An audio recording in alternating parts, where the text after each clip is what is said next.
কঙ্গনা রানাওয়াতের গালে যে মেয়েটি থাপ্পড় মেরেছিল সেই মেয়েটিকে নিয়ে বলিউড এখন দুটুকুরে ভাগ হয়ে গেছে। অ্যাকচুয়ালি বলা যায় বলিউড ভার্সেস বলিউডের যুদ্ধ শুরু হয়ে গেছে।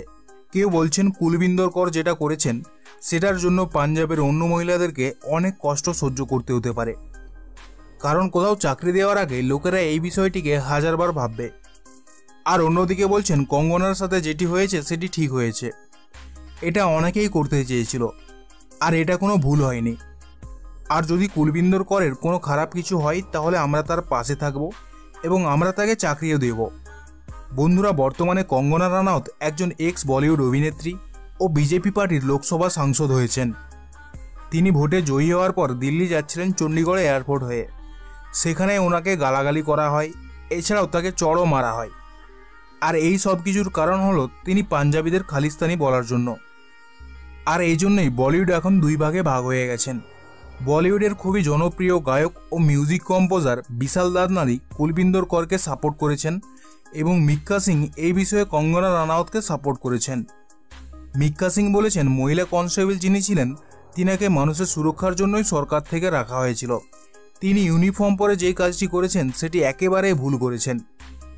তিনি ওই কাজটি সিভিল ড্রেসে করলে হয়তো কিছু বলতাম না, আর ওই ভুল কাজটির জন্যই হয়তো পাঞ্জাবের অন্য মহিলাদেরকে অনেক সমস্যায় পড়তে হবে।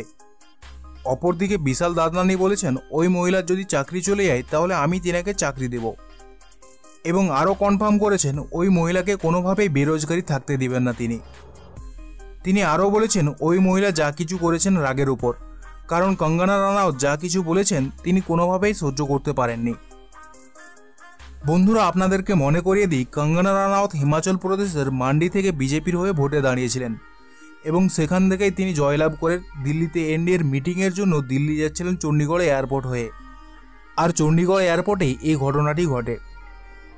খবর সূত্র অনুসারে জানা গেছে ওই মহিলার বাড়ি পাঞ্জাবে, আর তার দাদা একজন কৃষক আন্দোলনের নেতা। কৃষক আন্দোলনের সময় তিনার মাও শাহিনবাগে বসেছিলেন কৃষক আন্দোলনের জন্য, আর সেই সময় কঙ্গনা রানাওত তাদের নিয়ে খারাপ মন্তব্য করেন, আর ওই কারণে তিনি কঙ্গনা রানাওতকে চড় মারেন। এই ঘটনাটি ঘটে 8 তারিখ দুপুর 2টো নাগাদ।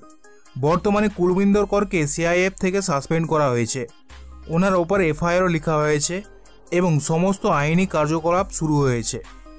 তো বন্ধুরা, এই ঘটনাটি নিয়ে আপনাদের কি মতামত অবশ্যই আমাদেরকে কমেন্ট করে জানান। ভিডিওটি যদি ভালো লাগে ভিডিওটিকে অবশ্যই একটি লাইক করুন এবং আমাদের চ্যানেলটিকে অবশ্যই সাবস্ক্রাইব করুন। ধন্যবাদ, ভালো থাকবেন।